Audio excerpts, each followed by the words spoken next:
সুমন, রাহুল, সঞ্জয়, দীপ এবং মিঠুন প্রতি বছর শ্রাবণ মাসে তাদের গ্রাম থেকে ৪০ কিলোমিটার দূরে একটি শিব মন্দিরে জল অর্পণ করতে কাওয়ার যাত্রায় যেত।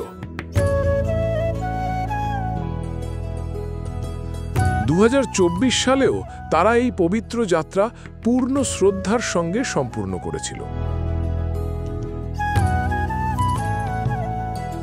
কিন্তু ২০২৫ সালে যখন সুমন, রাহুল, সঞ্জয় ও দীপ মিঠুনকে সঙ্গে নিয়ে যাওয়ার জন্য ডাকতে এলো, তখন মিঠুন না করে দেয়। সবাই অবাক হয়ে যায়, এতদিনের পরম শিব ভক্ত মিঠুন কেন হঠাৎ বিরত হলো?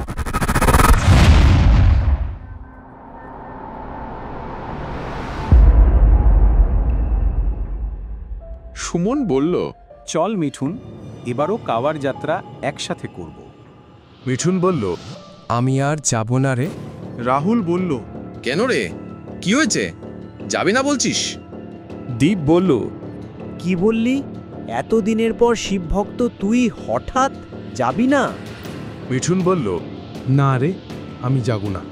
সঞ্জয় বলল, তুই কি ভুলে গেছিস আমরা আগে কত মজা করতাম? বলতো, আমরা আসলে কি করছি? পায়ে হেঁটে যাই, জল দিই, কিন্তু এগুলো কি আসল ভক্তি? মুক্তির জন্য এগুলো কি যথেষ্ট? আমরা যে ভক্তি, যাত্রা ও পূজা করি তা না তো পরমাত্মার আসল ভক্তি, না মুক্তির পথ। আমরা কি কখনো গীতা, বেদ, পুরাণ পড়েছি? তোমরা এভাবে দাঁড়িয়ে কথা বলছো কেন? এসো বসে কথা বলি। প্রথমে তোমরা চা খাও, তারপর আমরা আরও কথা বলবো। দেখো ভাইরা, শ্রী শিব মহাপুরাণ ২য় খণ্ড, ভায়াবিয়া সংহিতা উত্তরাখণ্ড, অধ্যায় ৩৯, শ্লোক ২৮-২৯-১। এটা মহাশিব পুরাণে লেখা আছে যে যোগীগণ কেবল জলে পূর্ণ তীর্থ এবং পাথর ও মাটি দ্বারা নির্মিত দেবমূর্তির আশ্রয় গ্রহণ করেন না। আরে তুমি এটা কি বলছো? আজ তোমার কি হয়েছে জানি না। তুমি কি বলছো? আমরা কিছুই বুঝতে পারছি না। হ্যাঁ, দেখো ভাইরা, আজ পর্যন্ত আমরা যা কিছু ভক্তি করে আসছি তার বর্ণনা শাস্ত্রে দেওয়া আছে কি? দেখো মিঠুন, আমরা এসব জানি না। আমরা শুধু তাই করি যা আমাদের বলা হয়। আমি যা দেখেছি, যা শুনেছি এবং যা আমাদের মনে এলো তাই করেছি। কিন্তু বন্ধুরা, ভগবদ্ গীতার ১৬ অধ্যায়ের ২৩-২৪ শ্লোকে স্পষ্টভাবে লেখা আছে, যে ব্যক্তি শাস্ত্র ত্যাগ করে এবং ইচ্ছা মতো আচরণ করে সে সুখ, সাফল্য, চূড়ান্ত মোক্ষ লাভ করে না। তুমি যাই বলছো আমি বুঝতে পারছি না, দয়া করে স্পষ্ট করে বুঝিয়ে বলো। তোমরা এখানে অপেক্ষা করো, আমি তোমার প্রশ্নের উত্তর দিতে শীঘ্রই আসছি। দেখো, এটাই আমাদের সকল প্রশ্নের উত্তর। দেখো ভাইরা, আজ পর্যন্ত আমরা যা কিছু ভক্তি করে আসছি তার বর্ণনা শাস্ত্রে দেওয়া আছে কি? দেখো মিঠুন, আমরা এসব জানি না। আমরা শুধু তাই করি যা আমাদের বলা হয়। আমি যা দেখেছি, যা শুনেছি এবং যা আমাদের মনে এলো তাই করেছি। তোমরা এই ভক্তিটা তোমার লাভ জন্য করছো। তোমরা কখনোই তা অর্জন করতে পারবে না এবং তোমরা কখনোই পরমাত্মাও প্রাপ্তি করতে পারবে না। কেননা তোমরা যারা এটা করছো, এটি কোনো শাস্ত্রে লেখা বা প্রমাণিত করা হয়নি। এর থেকে ঠিক বিপরীত যে শ্রীমদ্ ভগবদ্ গীতা অধ্যায় ১৬ শ্লোক ২৩-এ লেখা রয়েছে যে পুরুষ শাস্ত্রবিধিকে ত্যাগ করে স্বেচ্ছাচারীভাবে নিজের ইচ্ছমতো আচরণ করে, সে না তো সিদ্ধি লাভ করে, না সুখ পায় এবং না পরম গতি মোক্ষ অর্জন করতে পারে। তুমি যাই বলছো আমি বুঝতে পারছি না। হ্যাঁ, এই শ্লোকে শ্রীকৃষ্ণজি স্পষ্ট করে বলেছেন যে উপবাস এবং উপবাস অমাবস্যা, গঙ্গা স্নান, মূর্তি পূজা, দেবদেবীর পূজা, ভবুত, তাবিজ, জাদুবিদ্যা, ভণ্ডগুরুদের তৈরি প্রথা যারা এটা করে এবং একই সাথে যদি কোনো ভক্ত ধর্মগ্রন্থে, বেদ, গীতা ইত্যাদি উল্লেখিত নিয়মকানুন অনুসরণ না করে নিজের ইচ্ছায় ভক্তি করেন, তাহলে তিনি সিদ্ধি অর্থাৎ সত্য জ্ঞান অর্জন করতে পারবেন না, সুখও অর্জন করতে পারবেন না, চূড়ান্ত মোক্ষও অর্জন করতে পারবেন না। মিঠুন, তুমি কি বলছো? এটা কি আসলেই সত্যি? হ্যাঁ দীপ, একেবারে সত্য। নাও, তুমি নিজেই দেখতে পারো। যে পুরুষ শাস্ত্রবিধিকে ত্যাগ করে স্বেচ্ছাচারীভাবে নিজের ইচ্ছামতো আচরণ করে, সে না তো সিদ্ধি লাভ করে, না সুখ পায় এবং না পরম গতি মোক্ষ অর্জন করতে পারে। তুই যে বললি, সত্যি বলছি, আমার শরীরটা কাঁপে উঠল, রীতিমতো গা শিউরে উঠল রে ভাই। তুই একদম ঠিক বলেছিস। আমরা সবাই না ভেবেই বছরের পর বছর ধরে শাস্ত্রবিরুদ্ধ ভক্তি করে যাচ্ছি। আমরা কোনোদিন নিজেরা গীতা পড়িনি, না কোনো বেদ সম্পর্কে কিছু জানি, আর পুরাণ তো কোনোদিন খুলেও দেখিনি। যা বড়রা বলে দিয়েছে আমরা চোখ বুঝে সেটাই করে গেছি। একবার অমাবস্যায় উপোস, আবার কখনো গঙ্গায় স্নান, কখনো মূর্তির সামনে প্রদীপ জ্বালিয়ে ভেবেছি এই বুঝি মোক্ষের রাস্তা। কিন্তু আজ বুঝলাম এগুলো সব শাস্ত্রবিরুদ্ধ। দীপ, এটা তো তুমি নিজেই দেখতে পারছো, যা আমরা এতদিন করে এসেছি সেটা ভুল ছিল, আর এর প্রমাণ আমাদের শাস্ত্রেই আছে।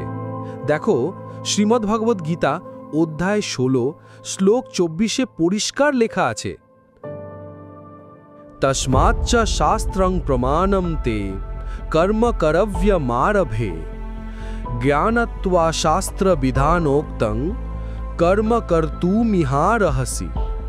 সেই জন্য তোমাকে এই কর্তব্য এবং অকর্তব্যের ব্যবস্থাতে শাস্ত্রই প্রমাণ মান্য করা উচিত। এই রকম জেনে তুমি শাস্ত্রবিধি দ্বারা নিয়ত কর্ম করার যোগ্য রয়েছ। অর্থাৎ তোমার যা কিছু কাজ, যেই রকম ভক্তি, সবই শাস্ত্র অনুযায়ী হওয়া উচিত। আগে শাস্ত্র অনুযায়ী জেনে তারপর সেই কাজ করাই উচিত। মিথুন ভাই, এতদিনে বুঝলাম আমরা সত্যিই ভুল পথে ছিলাম। আমরা যা ভেবেছি ভক্তি, সেটা তো শাস্ত্রবিরুদ্ধ আচরণ ছিল। তুই তো বললি শাস্ত্রানুযায়ী সাধনার পথ বলা আছে, তাহলে আমাদের বল না ভাই, ঠিক কিভাবে করতে হয় ভক্তি, কিভাবে করলে আমরা মুক্তি পেতে পারি? আমাদের সেই শাস্ত্রানুযায়ী সাধনার পদ্ধতিটা শেখা দরকার। আর দেরি করলে হয়তো জীবনটাই বৃথা যাবে ভাই। শুধু মুক্তি নয়, যদি সেই ভক্তি সত্য হয়, তাহলে নিশ্চয়ই সংসারেও শান্তি, স্বাস্থ্য, সুখ পাওয়া সম্ভব। রোগব্যাধি, ঋণ, পারিবারিক অশান্তি সব কিছুর থেকে মুক্তি পাওয়ার উপায়ও নিশ্চয়ই শাস্ত্রেই লেখা আছে। ভাই, সত্যিকারের ভক্তি শুধু মৃত্যুর পরের মুক্তির জন্য নয়, এই জীবনেরও জন্য দরকার। আমাদের শেখাও ভাই সেই শাস্ত্রসম্মত সাধনার পথ। হ্যাঁ দীপ, বস, আর না, আর একটাও কথা আমি শুনতে পারছি না। এখন এসব জ্ঞান দেওয়ার সময় নয়। আমরা কতটা রাস্তা পেরিয়ে এসেছি বুঝতে পারছিস? আমাদের এখন অনেক দূর যাত্রা করতে হবে। গঙ্গাজল আনতে হবে, কাঁওড় তুলতে হবে, যাত্রা শেষ করতে হবে। এই সব তর্ক বিতর্কের সময় নষ্ট করার মতো সময় আমাদের নেই।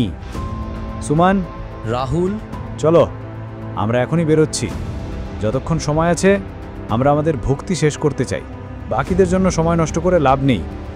রাহুল, সুমন, সঞ্জয়, হ্যাঁ, যদি তোমাদের যেতেই হয় তো যাও। হ্যাঁ, ঠিক কেউ আছে। কারো পথ আটকাতে পারে না, কিন্তু আমি আর এক কদমও এগোবো না ভ্রান্ত ভক্তির পথে। আজ আমি বুঝেছি, এতদিন ধরে যা করে আসছি সেটা কোনো মুক্তির রাস্তা নয়, শুধু বিশ্বাসের নামে অন্ধতা। আমার জীবন বৃথা হোক আমি চাই না, তাই আমি শাস্ত্রানুযায়ী সঠিক ভক্তিবিধি শিখতে চাই। কারণ আমার শুধু পরলোক নয়, এই লোকেও শান্তি দরকার। আর সেটা মিথুন যা বলেছে তাতেই উত্তর আছে। তোর ভিতরে এত জ্ঞান এলো কোথা থেকে রে মিথুন? তুই তো আগে আমাদের সাথেই ছিলি, একসাথে কাওড় যাত্রা, মন্দির, উপবাস সবই করতিস। আর এখন তুই এমন কথা বলছিস যেন কোনো ঋষিমণি বলছে। এই সত্যজ্ঞান তোর মাথায় ঢুকলো কিভাবে? এর পেছনে একটা সত্যি গল্প আছে। একদিন রাত্রিরে ফেসবুক চালাচ্ছিলাম, হঠাৎ একটা পোস্ট চোখে পড়ল। পোস্টে লেখা ছিল জ্ঞানগঙ্গা বই একেবারে বিনামূল্যে অর্ডার করুন, এই বইয়ে পাবেন আসল ঈশ্বরকে কিভাবে মুক্তি পাওয়া সম্ভব, সত্য ভক্তি পদ্ধতি কি এবং সংসারের সঠিক জ্ঞান কি। আমি সেই পোস্টটা পড়ে থমকে গিয়েছিলাম। তখনই মনে হলো এ বইটা তো বিনামূল্যে, চলে দেখি কি আছে এতে। আমি ওই পোস্টেই দেওয়া লিঙ্কে গিয়ে বইটা অর্ডার করেছিলাম। কয়েকদিন পর এক সকালে আমাদের বাড়িতে একটা পোস্টম্যান এলো, তার হাতে সেই বই।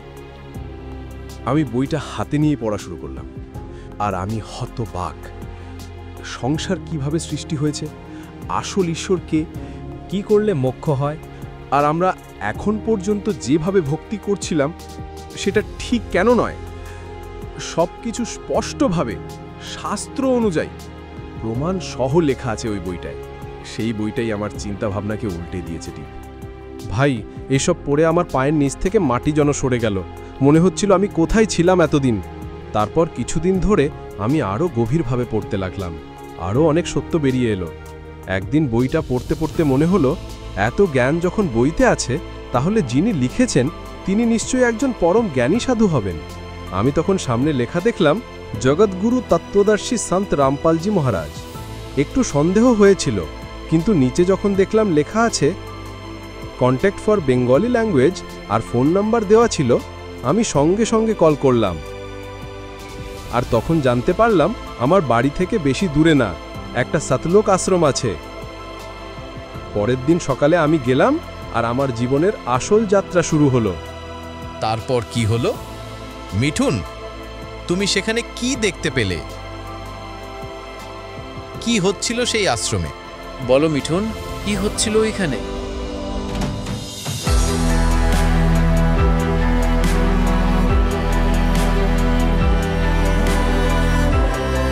আমি যখন প্রথম আশ্রমে পা রাখলাম, একটা অদ্ভুত শান্তি আমাকে ঘিরে ধরেছিল।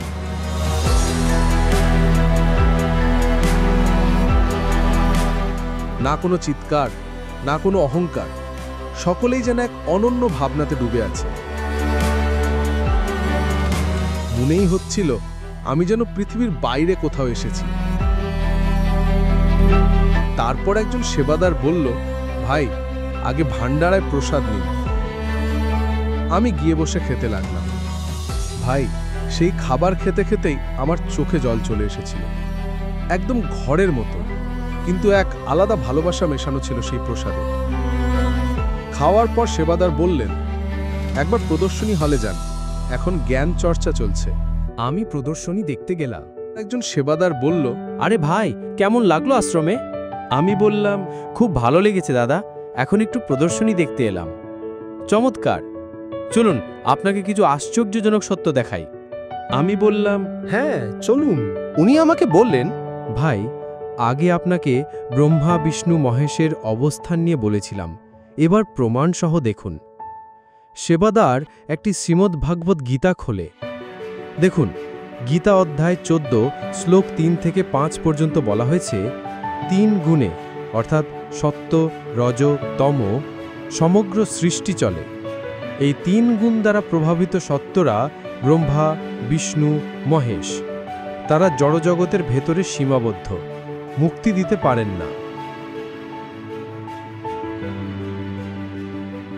আমি বললাম, তাহলে মুক্তি কে দিতে পারেন? সেটাই দেখাচ্ছি ভাই। গীতা অধ্যায় 15 শ্লোক 17 বলা হয়েছে, উত্তম পুরুষ তিনিই সর্বোচ্চ, যিনি সকলের ঊর্ধ্বে। তার নাম পরমেশ্বর বা পুরুষোত্তম।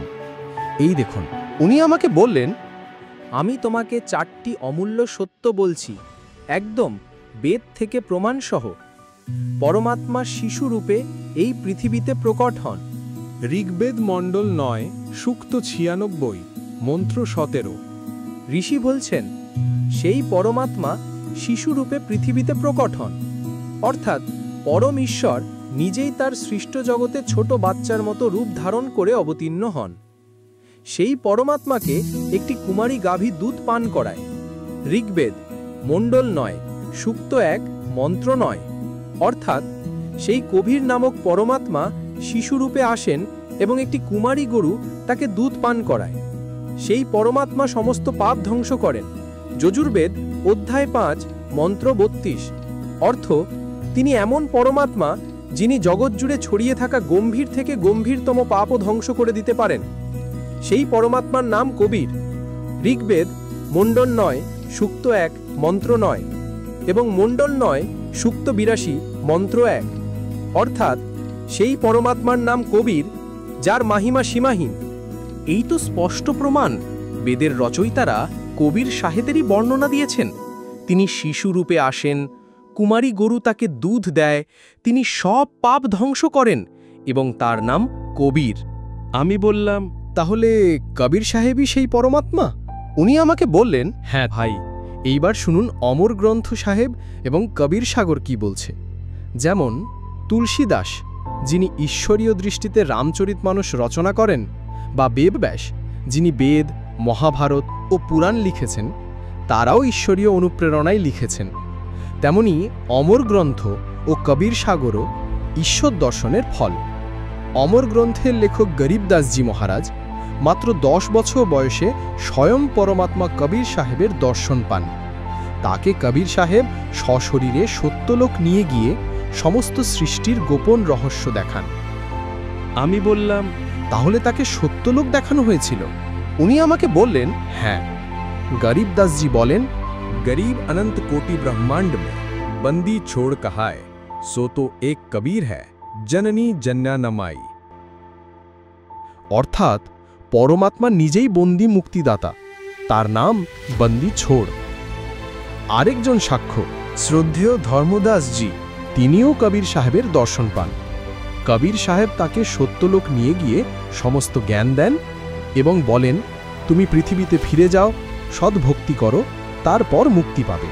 আমি বললাম, তারপর ধর্মদাসজি কোথায় গেলেন? উনি আমাকে বললেন, তখন কবির সাহেব বললেন, আমি এখন কাশীতে তাঁতি রূপে রয়েছি, সেখান থেকে নাম দীক্ষা নিও। তারপর ধর্মদাসজি কাশীতে গিয়ে কবির সাহেবকে দেখলেন একদম সত্যলোকের সেই রূপেই। তারপর তিনি কবির সাগর লিখলেন, যাতে পরমেশ্বর কবির সাহেবের মহিমা বর্ণিত। হ্যাঁ ভাই, এইবার শুনুন কবির সাগর কি বলছে। आज मोहे दर्शन दियो जी कबीर, सत्यलोक से चल कर आए काटन जम की जंजीर। আমি বললাম, কিন্তু কবির সাহেব তো এক কবি ছিলেন, তাহলে তিনি পরমাত্মা কিভাবে? উনি আমাকে বললেন, ভাই, কবির সাহেব কখনো জন্ম নেননি, মৃত্যুরও হয়নি তার। তিনি জ্যৈষ্ঠ মাসের পূর্ণিমা 1398 সালে ব্রহ্ম মুহূর্তে এক কমল ফুলের উপর সদ্যজাত শিশুর রূপে নিজেই প্রকাশিত হন। তার পালন পোষণ করেন এক কুমারী গায়। এটা শুধু কবির সাগর বা অমর গ্রন্থ নয়, আমি তোমাকে আগেও এটা বলেছিলাম, বরং বেদেও বলা আছে, যখন পরমেশ্বর মর্তে অবতরণ করেন তখন তার লালন পালন হয় এক কুমারী গাভীর মাধ্যমে। আজ সেই সত্যজ্ঞান প্রচার করছেন একমাত্র প্রকৃত ত্রিবিধু ভক্তিদাতা সন্ত রামপালজি মহারাজ, যিনি পরমাত্মা কবির সাহেবের আশীর্বাদে নাম দীক্ষা দিচ্ছেন শাস্ত্রসম্মতভাবে। আমি বললাম, ভক্তি ভরে, দাদা, আমাকেও সেই নাম দীক্ষা নিতে হবে, আমি মুক্তি চাই। এখন এই সব পরে, এইবার আমি সন্ত রামপালজি মহারাজ থেকে নাম দীক্ষা নিয়ে এসেছি। তাকেই আমি এখন আমার গুরু হিসেবে গ্রহণ করেছি। দেখ ভাই দীপ, এখনো তোর হাতে সময় আছে, তুইও একবার বুঝে দেখ, জীবনটা শুধু কাজ, খাওয়া আর ঘুরে বেড়ানোর জন্য নয়। এই দেহ, এই সংসার কিছুই স্থায়ী নয়। তুই কি আরেকটু বলতে পারবি ভাই, সন্ত রামপালজি মহারাজ আসলে কেমন গুরু, কি শিক্ষা দেন? ভাই, আমি তোকে অনেক কিছু বলতে পারি, কিন্তু আমি চাই তুই সরাসরি আমার গুরুদেবের মুখ কমল থেকে শুনে বুঝিস। আর যারা নিরাকার আর সাকার দুটোকে একসঙ্গে বলেন, তারা তো একেবারেই অজ্ঞ।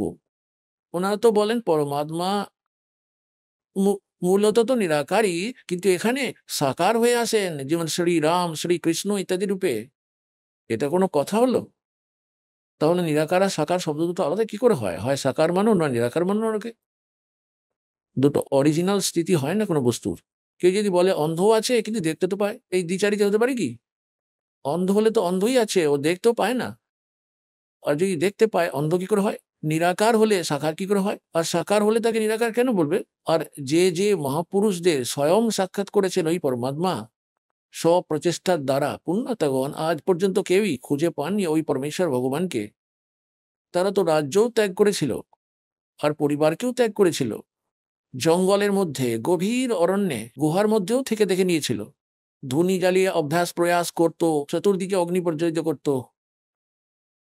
আর ঝর্ণার মধ্যে দাঁড়িয়ে থেকে থেকেও কত প্রচেষ্টাই না করেছিল ওই সাধকবর্গ পরমাত্মা প্রাপ্তির জন্য, কিন্তু সকল চেষ্টাই বিফল হলো, অর্থাৎ সবকিছুই ব্যর্থ, নিষ্ফল হলো।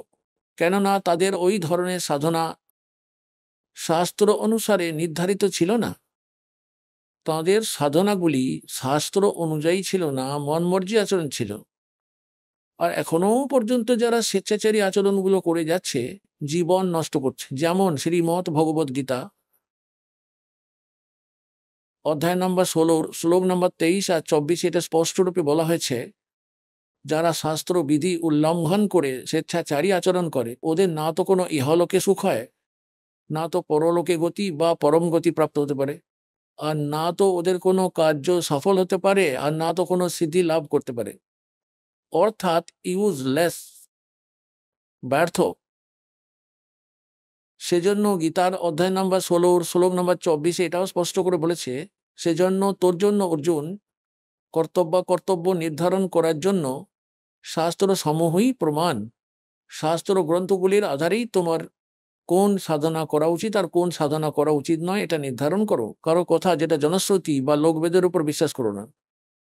এই যে সর্বসমাজ এটাই শোনায় যে পরমাত্মা তো হলো নিরাকার, তিনি তো কোনো এক জায়গায় থাকেন না, ওনার কোনো বডিই নেই, পরমাত্মা তো বডিলেস।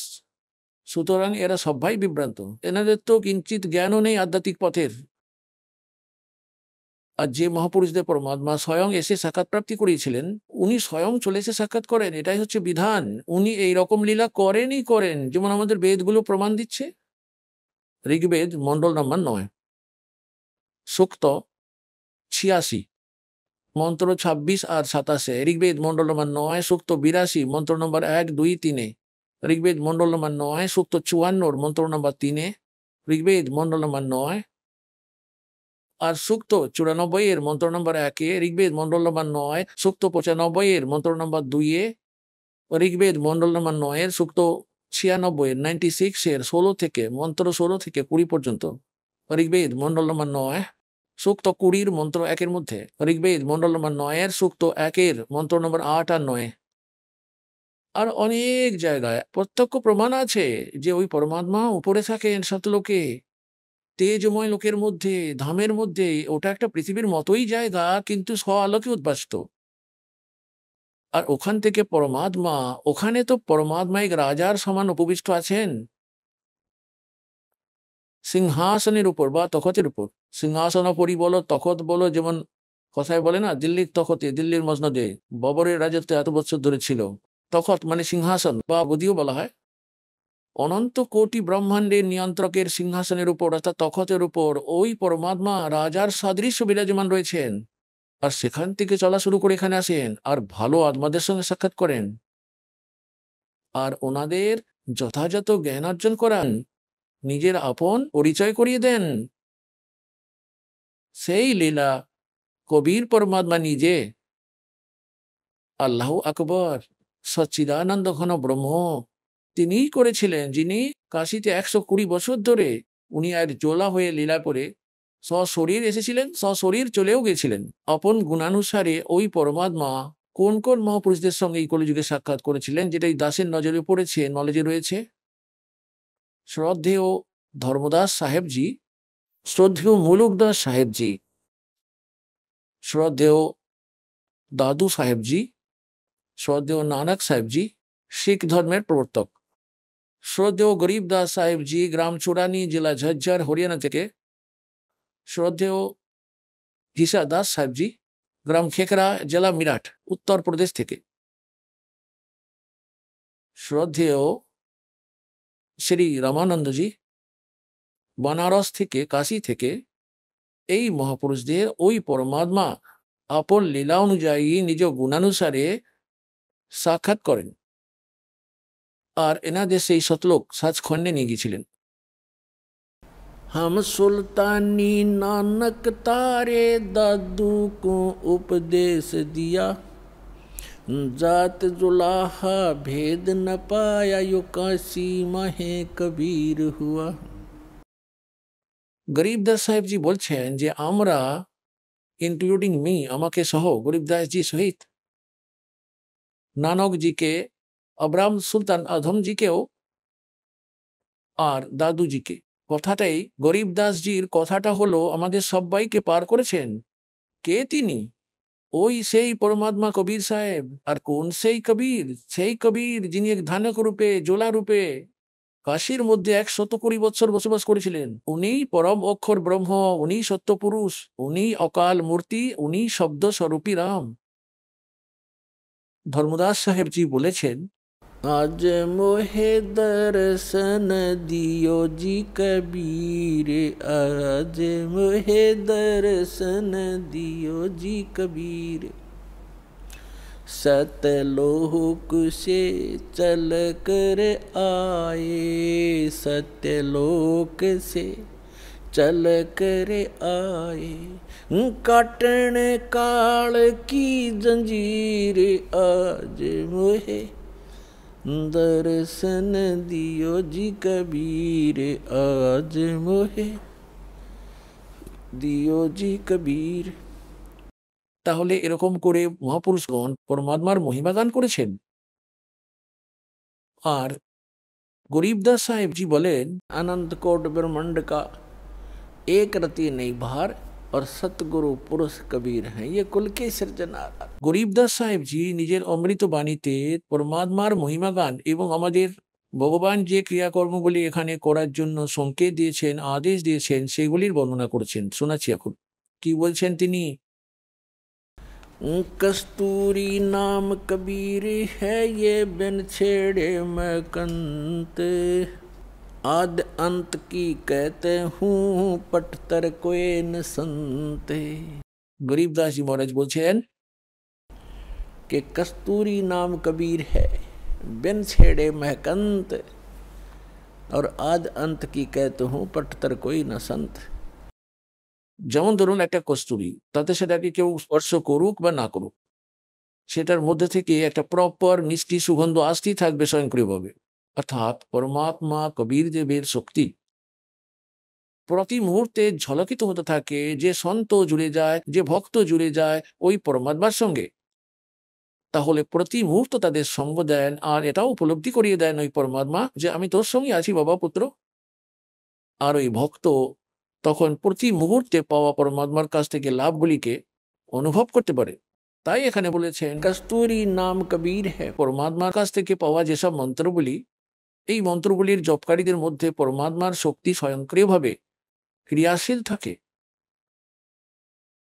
और बिन छेड़े मैं कंत, आद अंत की कहते हूँ पटतर कोई न संत। গরিবদাস জি মহারাজ বলছেন যে শুরু থেকে শেষ পর্যন্ত বলি, পরমেশ্বর কবির দেবের সমান কোনো সন্তও নেই আর ভগবানও নেই, ইনি সর্বসমর্থবান। ভাই মিঠুন, এই কথা শোনার পর তো আমার মন একেবারেই সংসার থেকে উঠে গেছে। এটা তো সত্যিকারের জ্ঞান। আমাকেও এই ভক্তিবিধি চাই, আমাকেও মোক্ষ চাই। ভাই, আমি কি তোমার সাথে সেই আশ্রমে যেতে পারি? আমি নাম দীক্ষা নিতে চাই। অবশ্যই দীপ ভাই, কাল আমার সাথে চলো, আমি তোকে আমাদের গুরুজির আশ্রমে নিয়ে যাব। এইভাবে একটি শাস্ত্র বিরোধ এবং মনোমত আচরণের ভক্তি পদ্ধতির অবসান ঘটল শুধু ও শুধুমাত্র সন্ত রামপালজি মহারাজের প্রদত্ত আধ্যাত্মিক জ্ঞানের কারণে। আর এই জ্ঞানই হল শাস্ত্রসম্মত উপাসনার পথ, যেটি আমাদের মোক্ষের দিকে নিয়ে যায়। 2 মাস পর। ভাই মিঠুন, একটা কথা বলতো, এবার আমরা কোন আশ্রমে যাব রে? এখন তো দীপ, ঘরে আছিস ভাই? চল, আমরা দুর্গাপুজো ঘুরতে যাচ্ছি।